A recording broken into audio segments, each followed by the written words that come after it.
할렐루야. 오늘도 말씀으로 시작하는 여러분 사랑하고 축복합니다. 말씀 붙드시고 생명의 삶을 사시기 바랍니다.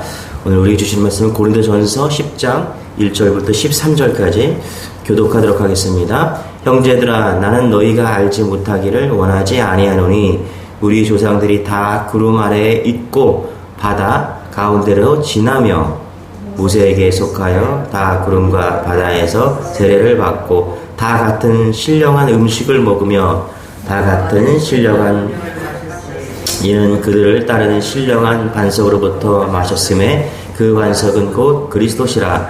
그러나 그들의 다수를 하나님이 기뻐하지 아니하셨으므로 그들이 광야에서 멸망을 받았느니라. 이러한 일은 우리의 본보기가 되어 우리로 하여금 그들이 악을 즐겨한 것 같이 즐겨하는 자가 되지 않게 하려 함이니, 그들 가운데 어떤 사람들과 같이 너희는 우상 숭배하는 자가 되지 말라. 기록된 바 백성이 앉아서 먹고 마시며 일어나서 뛰논다 함과 같으니라. 그들 중에 어떤 사람들이 음행하다가 하루에 23,000명이 죽었나니 우리는 그들과 같이 음행하지 말자. 그들 가운데 어떤 사람들이 주를 시험하다가 뱀에게 멸망하였나니 우리는 그들과 같이 시험하지 말자. 어떤 사람들이 원망하다가 멸망시키는 자에게 멸망하였나니 너희는 그들과 같이 원망하지 말라. 그들에게 일어난 이런 일은 본보기가 되고 또한 말세를 만난 우리를 깨우치기 위하여 기록되었느니라. 그런즉 선줄로 생각하는 자는 넘어질까 조심하라. 13절 시작. 사람이 감당할 시험 밖에는 너희가 당한 것이 없나니 하나님 믿부사 너희가 감당하지 못할 시험 당함을 허락하지 아니하시고 시험 당할 즈음에 또한 피할 길을 내사 너희로 능히 감당하게 하시느니라. 아멘. 우리 10장 1절에 보니까 뭐라고 그래요? 고린도 성도들에게 바울이 이야기합니다. 나는 여러분이 이 사실을 알기를 바랍니다. 그렇죠? 형제들아, 나는 너희가 알지 못하기를 원하지 아니하노니. 다른 말로 하면 알기를 원합니다. 무엇을 알기를 원합니까? 과거에 있었던 일들을 지금 이제 사도 바울이 이야기합니다. 어떤 일이었습니까? 출애굽했던 이스라엘 백성들이 타락하고 그래서 광야에서 대부분 죽고 말았다는 사실을 이야기합니다. 이 이야기를 알기를 원합니다. 이렇게 말하고 있습니다. 사도 바울이 이 말을 하는 것은요, 이것을 있을 수 없는 일이다, 상상도 안 되는 일이기 때문에 이야기를 하는 것입니다. 여러분, 이스라엘 백성들처럼 하나님의 엄청난 은혜를 받은 민족이 없습니다. 그렇죠? 그들이 출애굽할 때 홍해를 갈랐고요, 민족이 함께 세례를 받은 사건, 광야에서 만나를 먹었는데 우리가 성찬을 받는 그런 의미입니다. 반석에서 물을 마셨는데 그것은 예수 그리스도를 의미하는 것이죠. 아주 놀라운 은혜들을 이스라엘 백성들이 누렸습니다. 이런 은혜를 받았다면 그들은 항상 하나님께 감사하고 언제나 순종하는 그런 삶을 살아야 되는 게 마땅합니다. 그렇지 않습니까, 여러분? 그런데 현실은 그들은 끊임없이 하나님 앞에서 악을 행하였다라고 그렇게 이야기합니다. 그래서 대부분 광야에서 죽고 말았다. 사도 바울은 이 이야기를 하면서 고린도 교회 성도들, 이 성경을 읽는 모든 성도들에게 뭐라고요? 정신 차리라 라고 지금 이야기합니다. 우리 6절 한번 읽어볼게요. 시작. 이러한 일은 우리의 본보기가 되어 우리로 하여금 그들이 악을 즐겨한 것 같이 즐겨하는 자가 되지 않게 하려 함이니. 자, 구원받은 사람이라도 악을 좋아하는 죄의 본성은 여전히 있다는 거예요. 명심하지 못하면, 이것을 명심하지 못하면 이스라엘 백성들처럼 죄를 짓다가 멸망할 수밖에 없다. 지금 바울은 이야기를 합니다. 그러면서 바울은 이스라엘 백성들이 저지른 죄 4가지를 이야기하는데요. 7절입니다. 같이 시작. 그들 가운데 어떤 사람들과 같이 너희는 우상 숭배하는 자가 되지 말라. 뭐라고요? 우상 숭배하지 말아라. 또 8절에서는 그들 중에 어떤 사람들이 음행하다가 하루에 23,000명이 죽었나니 음행하지 말라. 9절 시작. 그들 가운데 어떤 사람들이 주를 시험하다가 뱀에게 멸망하였나니. 뭐라고요? 하나님을 시험했대요. 시험하지 말래요. 10절은 뭐라 그래요? 그들 가운데 어떤 사람들이 원망하다가 멸망시키는 자에게 멸망하였나니 너희는 그들과 같이 원망하지 마라. 원망하고 불평하지 말아라. 그렇죠? 이 4가지를 이야기합니다. 여러분, 이런 죄들은요, 이스라엘 백성만이 가지고 있는 죄가 아닙니다. 고린도 교회들도 그렇고요, 또 우리에게도 마찬가지입니다. 저는 우리 모든 사람들이 다 죄인이다, 이런 말을 참 실감하지 못하고 살았습니다. 제가 예수를 믿었지만은요, 모든 사람이 죄인이다. 모든 사람이 원죄를 가지고 있다. 그리고 자범죄를 짓고 있다. 이런 생각을 하면서 모든 사람이 다 죄인이라는 사람을 그런 것을 실감하지 못하면서 살았습니다. 그런데 전 요즘에 참 실감합니다. 뭐를 실감하냐면 나이가 들어가면서 알게 되는 거예요. 나이가 들어가면서 뭘 알게 되냐? 어떻게든 좀 더 깨끗하게 살고 싶고요. 어떻게든 좀 더 멋지게 살고 싶고 주는 보시기에 정결하고 또 그렇게 살고 싶지만 여러분 실상은 나이가 먹어가면서 계속해서 더욱더 죄를 짓고 살아가더라는 거예요. 나이가 먹어가면서 계속 죄가 늘어나는 것 같아요. 깨끗해지고 순결해지기보다는 나이 먹어가면서 계속해서 내가 죄인이구나, 내가 오늘도 또 죄를 지었구나, 이런 생각이 드는 것입니다. 제가 깜짝 놀란 일이 있었는데요. 어린 아이들을 돌보는 엄마들이 고백하는 것을 듣고서 깜짝 놀랐습니다. 저는 집에 있으니까, 어린 아이들과 있으니까 이렇게 죄 지을 일이 별로 없다라고 생각했어요. 뭐 직장에 나가고 사회에서 사람들과 부딪히고 이래야 죄를 많이 짓는다라고 저는 생각했는데, 같이 이렇게 고백을 하다 보니까 이 엄마들이 의외로 죄 고백을 하더라고요. 이게 무슨 고백을 하냐 물어보니까 이 아이와 함께 있으면서 아이에게 아이에 대해서 자기 감정들을 막 토로한다는 거예요. 때로는 분노도 하고, 때로는 아이를 과하게 혼내기도 하고, 때로는 감정이 막 이렇게 몰려와서 하루 아이를 키우면서 아이에게 자기가 하는 말과 그런 마음으로부터 아이에 대해서 너무너무 미안한 마음이 많이 든다는 거예요. 그러면서 하루도 아이에게 미안한 감정을 갖지 않은 날이 없다라는 거예요. 그러니까 날마다 아이와 같이 있으면서 아이에게 상처를 주고 그런 말들이 자기에게 그게 죄로 다가온다라는 거예요. 하루라도 아이와 싸우지 않은 그것을 스스로 생각하면서 그것이 마음에 짐이 되고 때로는 그것이 죄처럼 느껴지는 그런 간증을 하는 것을 보면서 참 우리는 참 인간은 참 부족하고 연약한 존재들이다, 그런 생각을 좀 해봅니다. 인간은 모든 사람은 다 죄인이다, 이런 전제 아래 우리는 다 존재하는 것을 다시 한번 느끼게 됩니다. 여러분, 음욕을 품은 것이 실제 간음한 것이고 미워하는 것이 살인하는 것과 같은 죄라는 말씀 앞에서 저는 한동안 정말 목사직을 내려놓고 싶은 마음들이 있었습니다. 음욕을 품는 것 자체가 간음이래요.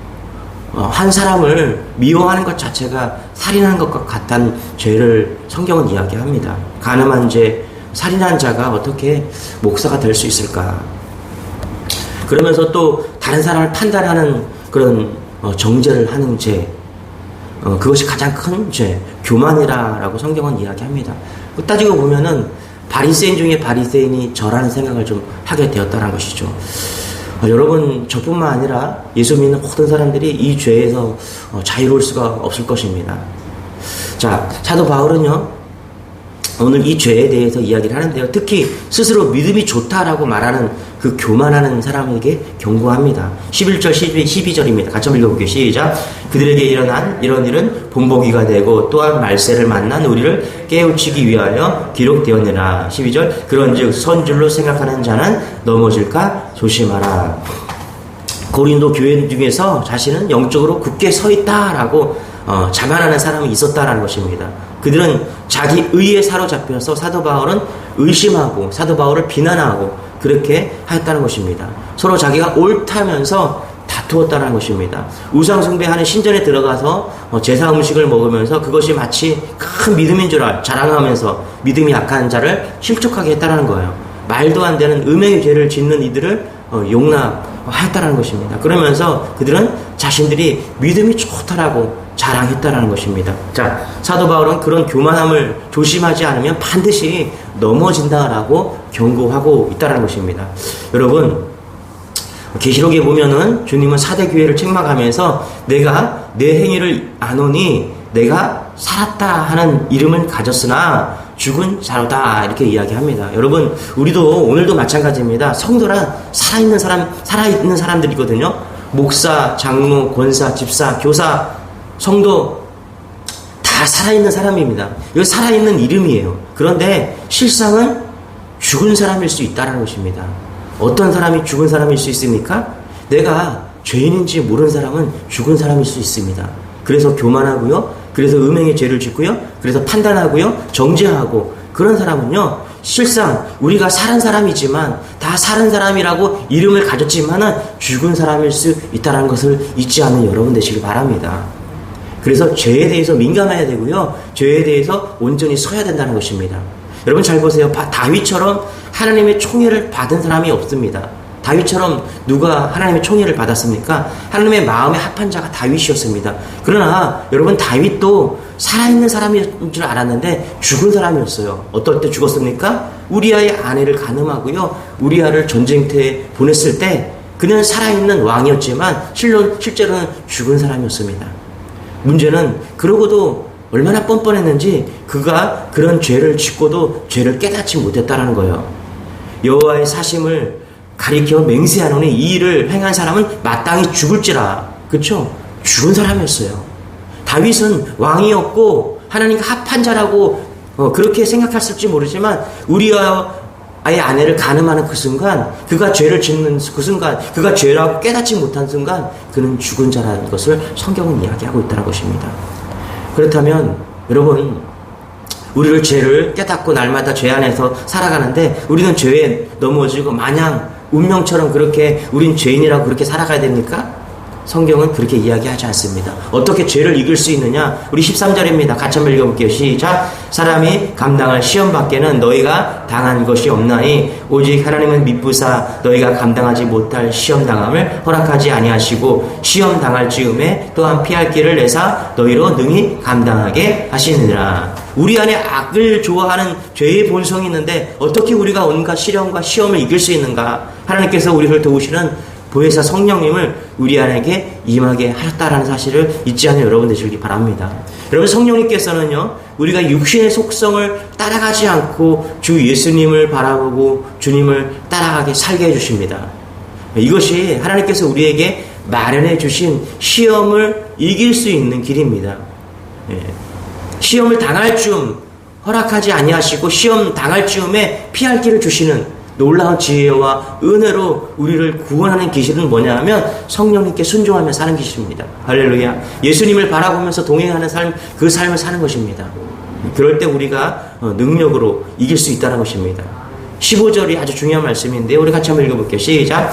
나는 지혜 있는 자들에게 말함과 같이 하노니 너희는 내가 이르는 말을 스스로 판단하라. 그렇죠? 스스로 판단하라. 여러분, 성령님이 함께 하시고요. 우리가 그 성령님으로 말미암아서 스스로 판단할 수 있는 놀라운 힘이 생깁니다. 내가 어떻게 말을 해야 할까요? 내가 어떻게 행동해야 될까요? 15절에 보니까 스스로 판단하래요. 여러분, 성령님이 함께하는 그런 놀라운 은혜로 오늘도 날마다 좋은 선택을 하면서 살아가는 여러분 되시기 바랍니다. 오늘 아침에 내가 어느 방향으로 가야 될까? 어떤 차를 타고 가야 될까? 누구를 만나야 될까? 무엇을 먹어야 될까? 우리가 수없이 판단하고요. 수없이 내려야 하는 결단들을 우리는 스스로 판단합니다. 우리가 하나님의 은혜를 받고 예배자의 삶을 살아가면서 가기로 그렇게 다짐합니다. 스스로 판단해야 능력이 생깁니다. 우리가 가정에서 아이를 키울 때 원리를 가르쳐 주는 것이지 학교에 가서 어떻게 해라 이렇게 해라 저렇게 말하지 않습니다. 스스로 아이가 판단할 수 있도록 그렇게 판단할 수 있는 능력을 가르쳐 주는 것이죠. 그래요. 오늘 바울이 우리에게 말하는 게 스스로 판단하래요. 크리스천이 하나님께 예배를 드리고 깨달았습니다. 어떻게 하면 스스로 판단할 수 있을까? 스스로 판단하는 그것이 성령 안에서 판단하는 그것이 성숙한 관계라는 것입니다. 여러분, 만두를 맛있게 함께 먹고 있던 딸에게 엄마가 물었어요. 우리 딸은 엄마랑 아빠랑 둘 중에 누가 더 좋아? 잠시 생각하던 딸이 만두를 하나 집어먹고 든 후에 만두를 둘로 쪼개면서 되물었습니다. 엄마는 어느 쪽이 더 맛있어? 그렇죠? 이제는 아이가 어리지 않다는 거예요. 사랑을 분별하게 되었다는 것이죠. 더는 기분에 의해서 엄마 아빠를 선택하지 않게 되었다는 것이죠. 여러분, 성숙함의 특징이 뭘까요? 오늘 바울은요, 구분해서 스스로 잘 판단하는 것을 이야기합니다. 그 판단 안에는 성령의 능력이 임하는 것입니다. 우리는요, 우상 숭배하고 음행할 수 있고요, 하나님을 시험할 수 있습니다. 또 불평불만할 수 있고요. 교만해서 사람들을 업신여기고 교만에 대한 죄를 지을 수 있습니다. 그것이 우리의 삶이에요. 그것이 세상이 오늘 또 우리를 삼켜버리려고 합니다. 그런 죄 많은 세상에서 오늘도 우리는 살아갈 것입니다. 그런데 그 속에서 스스로 잘 판단하는 여러분 되시길 바랍니다. 이게 성숙한 길입니다. 주일이면 교회에서 예배를 드립니다. 그리고 점심을 먹어요. 그러면서 어떤 50대 남자가 어떤 50대 성도님이 어느 날 예배를 드리고 점심 식사를 같이 하는데 수저를 들었습니다. 그리고 갑자기 자기가 쌓은 도시락에서 그 도시락에서 젖병을 꺼내서 젖병을 빨기 시작하는 겁니다. 여러분 한번 생각해 보세요. 50대 남성이 젖병을 빤다고 생각한다면 얼마나 징그럽겠습니까? 여러분 오늘 바울은요 고린도 교회에 성숙하지 못한 성도들 죄와 싸워서 날마다 판단해서 지고 무너지는 그런 성도들을 향해서 스스로 성숙해지기를 원합니다. 스스로 잘 판단하래요. 스스로 판단해서 우상숭배와 음행과 그 다음에 시험과 불평과 교만해서 이기래요. 성령을 의지해서 스스로 잘 판단해서 이기라고 이야기하고 있다는 것입니다. 여러분 이런 성숙이 여러분에게 있기를 소망합니다. 누가 도와주지 않습니다. 여러분이 오늘 성령님 안에서 그런 충만한 능력으로 여러분 믿음으로 판단하고 스스로 판단해서 이기는 그런 놀라운 승리의 하루를 사는 여러분 되시기를 축원합니다. 기도하겠습니다. 하나님 그렇습니다. 오늘 바울은 고린도 교회 그리고 우리에게 승리할 것을 당부합니다. 우상 숭배와 음행과 하나님의 시험과 불평과 교만과 많은 죄악 속에서 오늘도 사단은 우리를 그렇게 노리고 있습니다. 그 속에서 성숙한 믿음으로 스스로 잘 판단해서 믿음으로 승리하기를 원합니다. 주여 성령의 충만함을 주시고 오늘도 삶 가운데서 놀랍게 승리하는 판단을 내릴 수 있도록 예수 그리스도를 선택하는 그런 판단의 은혜를 더하여 주옵소서. 감사드리며 예수님의 이름으로 기도드리옵나이다. 아멘. 오늘도 말씀 붙드시고 오늘 사건과 또 만나는 사람들 속에서 잘 판단해서 믿음을 지켜나가고 믿음으로 승리하는 여러분 되시기를 축원합니다. 우리 주여 한번 외치고 기도하겠습니다. 주여